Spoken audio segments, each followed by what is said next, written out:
우리는 지난 편을 통해 성령님과 악한 영이 우리 안에 들어올 때 어떻게 들어오게 되는지, 또 들어오게 된다면 우리의 어디에 머물게 되는지에 대해 살펴보았습니다. 저는 지난 편에서 한 분의 댓글에 대해 이렇게 소개를 해드렸습니다. 목사님, 영상으로 축사에 대해 배우다 보니 질문이 생겨 어쩌습니다. 믿는 자에게도 혼과 영의 마귀가 깃들 수 있다고 말씀하셨는데, 그렇다면 믿음에서도 동시에 귀신이 혼이나 육에 거한다든가 심지어 양신 역사가 있는 경우에 구원의 여부는 어떻게 되는 건지요? 믿은 지 오래되었는데 성격에 특정한 귀신이 거하는 경우에도 무사히 천국에 갈 수 있는 건지요? 꼭 나눠주시기 바랍니다. 라는 질문을 소개해드렸습니다. 그리고 지난 편에서 이 댓글에 대한 답으로 악한 영과 성령님이 우리 안에 어떻게 임하며 또 임한다면 어디에 임하게 되는지에 대해 말씀을 드렸습니다. 이번 시간에는 만약 악한 영과 성령님이 동시에 우리 안에 거하게 되므로 양신 역사가 일어나게 된다면 이럴 때 우리의 구원의 문제는 어떻게 되는지에 대해 함께 나누기 원합니다. 여러분, 우리는 두 가지 경우로 양신 역사를 경험할 수 있습니다. 어느 때 이럴 수 있느냐? 먼저 이미 악한 영이 그 사람 안에 있는 상태에서 성령님이 임재하심으로 양신 역사가 일어날 수 있습니다. 이것은 제가 신앙 초기에 겪었던 일이었습니다. 저희 가족은 3명이 자살을 했습니다. 이로 인해 아주 큰 상처가 있었고 이 틈을 통해 악한 영의 제안에 침투해 들어오게 되었습니다. 그리고 침투한 악한 영은 저 또한 자살로 이끌고자 했습니다. 하지만 당시 하나님의 은혜로 예수를 믿게 되었고 성령님의 제안에 임재하시게 되었습니다. 이때 저에게 악한 영과 성령님이 함께 거하는 양신 역사가 있었습니다. 반대로 성령으로 거듭남으로 성령님이 임재하신 상태에서 그 사람이 죄나 상처나 숭배를 통해 구멍을 만들게 될 때 이 틈을 통해 악한 영이 침투하게 되므로 또한 우리 안에는 양신이 함께 거할 수도 있게 됩니다. 여러분, 이렇게 두 가지 경우를 통해 우리 안에서 양신 역사가 일어날 수 있습니다. 그럼 여러분, 만약 우리 안에서 이런 양신 역사가 일어나게 된다면 이럴 때 우리의 구원은 어떻게 될까요? 여러분 앞에서 질문해 주신 분은 양신 역사가 있을 경우 이때 구원의 여부가 어떻게 되는지에 대해 물으셨습니다. 또한 성격에 특정한 귀신이 거하는 경우에도 무사히 천국에 갈 수 있는지에 대해서도 물으셨습니다. 여러분, 여러분은 이에 대해 어떻게 생각하십니까? 이에 대해 먼저 결론부터 말씀을 드린다면, 만약 그 사람이 예수님을 믿고 성령으로 거듭남으로 성령님이 그 사람 안에 임재한 상태라면 이분 안에 비록 악한 영이 있다 할지라도 구원을 받을 수 있다는 것입니다. 그러면 어떻게 해서 악한 영이 그 사람 안에 있을지라도 구원을 받을 수 있느냐? 그것은 이런 이유 때문입니다. 여러분, 예수님은 분명하게 말씀하셨습니다. 하나님의 나라인 천국에 들어가려면 반드시 성령으로 거듭나야 한다고 말입니다. 그렇다면 여러분, 왜 우리가 성령으로 거듭나야만 하나님 나라인 천국에 들어갈 수 있느냐? 왜냐하면 우리가 예수님을 믿을 때 이 믿음의 통로를 통해 성령님이 임재하시게 되는데, 이렇게 임재하신 성령님이 우리 안에 구원의 인을 지시기 때문입니다.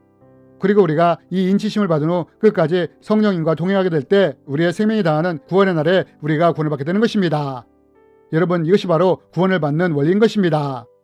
이 성경적인 구원의 원리에 대해 더 자세히 알고 싶은 분들이 계시다면 성경이 말하는 구원의 원리, 구원은 어떤 과정을 거쳐 이루어지는가 라는 영상을 참조해 주시기 바랍니다. 여러분, 우리가 이렇게 성령을 통해 구원을 받기에 비록 악한 영이 먼저 있던 상태에서 성령님이 임하시든 반대로 성령님이 임하신 상태에서 악한 영이 임하든 우리는 구원을 받을 수 있다는 것입니다.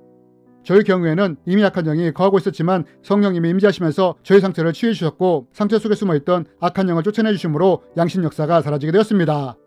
어쨌든 비록 어떤 이유에 있어든지 성령님과 악한 영이 양신으로 함께 거할지라도 성령님이 우리 안에 계시다면 우리가 구원을 받을 수 있다는 것입니다. 그런데 여러분, 이제부터 우리가 알아야 할 중요한 것이 하나 있습니다. 그것이 무엇이냐? 우리 안에 성령님과 악한 영의 양신이 거할 때 우리가 구원을 받을 수는 있지만, 만약 이 상태에서 악한 영을 그대로 두게 된다면 이때 구원의 문제에 영향이 있을 수 있다는 것을 알아야 한다는 것입니다. 그럼 만약 이미 성령님이 임하신 상태에서 악한 영이 침투하게 되었는데 이 악한 영이 우리의 죄로 인해 계속해서 우리 안에 거하도록 둔다면 이럴 때는 어떻게 될 수 있느냐? 이제부터 이에 대해 말씀을 드리기 원합니다. 여러분, 사도 바울은 디모데 전서를 통해 디모데에게 이런 당부를 합니다. 믿음의 선한 싸움을 싸우라. 영생을 취하라. 이를 위하여 내가 부르심을 받았고 많은 증인 앞에서 선한 증언을 하였도다. 여러분, 사도 바울이 디모데에게 뭐라고 당부를 합니까? 믿음의 선한 싸움을 싸우며 영생을 취하라고 말을 합니다. 그런데 여러분, 이미 당시에 디모데는 믿는 사람으로서 영생을 가진 사람이 아니었습니까? 그러면 여러분, 디모데는 예수님을 믿음으로 성령으로 거듭나 영생을 가진 사람이었는데 왜 사도 바울은 믿음의 선한 싸움을 싸우며 영생을 취하라고 말하는 것일까요? 여기에는 우리가 알아야 할 아주 중요한 영적인 원리가 있습니다. 여러분, 우리가 예수님을 믿을 때 성령님은 이 믿음의 통로를 통해 우리 안에 임재하시며 구원의 인을 지시게 됩니다. 이때 우리가 성령으로 거듭나며 구원을 받게 되는 것입니다. 그러나 만약 누군가가 죄나 상처나 숭배를 통해 구멍을 만든다면 이때 악한 영이 그 사람 안에 침투해 들어올 수 있다는 것입니다. 이럴 때가 바로 양심이 함께 거하는 상태가 되는 것입니다. 물론 비록 이런 상황일지라도 우리는 구원을 받을 수 있습니다. 하지만 만약 그 사람이 여전히 죄를 따르고 죄의 영향력 아래 거하며 악한 영의 통제와 통치를 받게 된다면 이로 인해 어떻게 될 수 있느냐? 여러분, 만약 누군가가 지속적으로 죄를 따르기 시작한다면 이럴 때 성령님은 근심하시기 시작하십니다. 그러면서 그 사람에게 회개하라고 말씀을 하신다는 것입니다. 양심이나 죄책감을 통해서라든지 말씀을 통해서라든지 혹은 사람을 통해서라도 회개하라고 말씀을 하신다는 것입니다. 그러나 그 사람이 이러한 성령의 말씀을 무시하고 계속해서 죄 속에 거하며 죄의 영향력 아래 있게 된다면 이럴 때 어떻게 될 수 있느냐? 이때 이 틈을 통해 악한 영이 침투해 들어오고 들어온 악한 영은 그 사람 속에 숨어서 계속해서 죄를 짓도록 공격하며 유도해 나간다는 것입니다. 그렇다면 여러분, 왜 악한 영은 그 사람으로 하여금 계속해서 죄를 짓도록 유도하는 것일까요? 그것은 죄의 속성에는 하나님과 멀어지게 하며 믿음을 떨어뜨리게 하는 속성이 있기 때문입니다. 그래서 그 사람의 믿음을 떨어뜨리기 위해 계속 죄를 짓도록 공격하며 유도해 나간다는 것입니다. 이러면서 결국 악한 영이 노리는 것이 무엇이냐? 그것은 그 사람으로 하여금 죄로 말미암아 믿음에서 떠나도록 만들어간다는 것입니다. 여러분, 디모데 전서에 보면 믿음에서 떠난 사람들에 대해 이렇게 말을 하고 있지 않습니까? 그러나 성령이 밝게 말하시기를 후일에 어떤 사람들이 믿음에서 떠나 미혹하는 영과 귀신의 가르침을 따르리라 하셨으니, 돈을 사랑함이 일만하게 뿌리가 되나니 이것을 탐내는 자들은 미혹을 받아 믿음에서 떠나 많은 근심으로 자기를 찔렀도다. 여러분, 결국 악한 영이 죄를 짓도록 하는 이유가 뭔지 아십니까? 그것은 계속해서 죄를 짓게 될 때 믿음이 약해지고 어느 순간 이 믿음에서 떠나게 될 수 있기 때문입니다. 이래서 악한 영은 그 사람의 믿음을 소멸시키기 위해 계속 죄를 짓도록 공격하며 유도하는 것입니다. 그런데 여러분, 만약 그 사람이 이렇게 계속해서 죄를 지음으로 믿음이 소멸되게 된다면 이때 그 사람 안에서 어떤 일이 일어날 수 있게 되느냐? 여러분, 성령님은 우리가 예수님을 구세주로 믿을 때 이 믿음의 통로를 통해 우리 안에 임하시면서 우리에게 구원의 은혜를 주십니다. 하지만 우리가 믿음에서 떠나게 되므로 소멸이 되게 된다면 이때 어떤 일이 일어나게 되느냐? 믿음의 통로를 통해 임하신 성령님이 우리가 믿음에서 떠나게 될 때 더 이상 우리 안에 거하실 수가 없게 된다는 것입니다. 그래서 결국 성령님이 떠나심으로 우리 안에서 소멸되시게 된다는 것입니다. 그래서 사도 바울이 성령님을 소멸시키지 말라고 한 것입니다. 그리고 이렇게 성령님이 소멸되게 된다면 우리 안에 성령님이 인치셨던 구원의 인도 사라지게 되는 것입니다. 구원을 통해 받은 영생이 사라져버린 것입니다.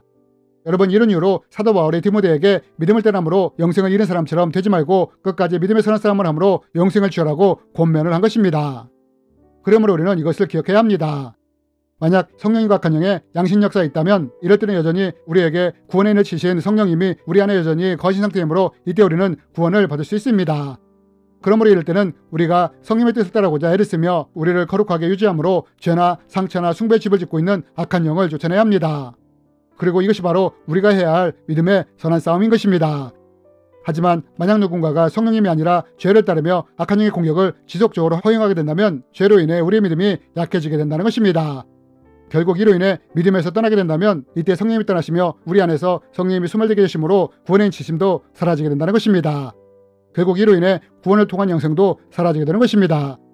그래서 사도 바울이 우리가 구원의 믿음을 끝까지 지킬 수 있도록 믿음의 선한 싸움을 하라고 당부를 하는 것입니다. 그리고 이것을 통해 영생을 취하라고 말하는 것입니다. 그렇다면 여러분, 우리는 어떻습니까? 저는 우리의 생명이 다하는 그날 사도 바울이 했던 고백을 우리도 동일하게 하는 분들이 되었으면 좋겠습니다. 나는 선한 싸움을 싸우고 나의 달려갈 길을 마치고 믿음을 지켰으니 이제후로는 나를 위하여 의의 면류관이 예비되었으므로 주 곧 의로우신 재판장이 그날에 내게 주실 것이며 내게만 아니라 주의 나타나심을 사모하는 모든 자에게 도니라.